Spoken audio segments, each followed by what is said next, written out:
Polymer Gloss Varnish, MM7. How does it work?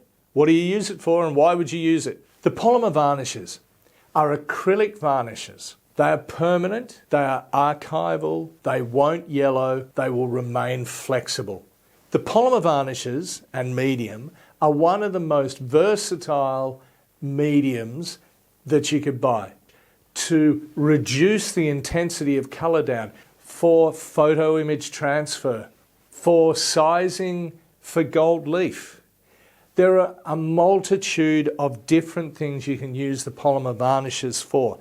When using the polymer varnishes as a varnish, you need to add generally about 10% clean water to them because they are made a little thicker to do some of those other things. And when varnishing with the polymer varnishes, you really want to do at least 2, even 3 coats. They can be very thin coats. Make sure you've covered the whole area and you've got an even coverage.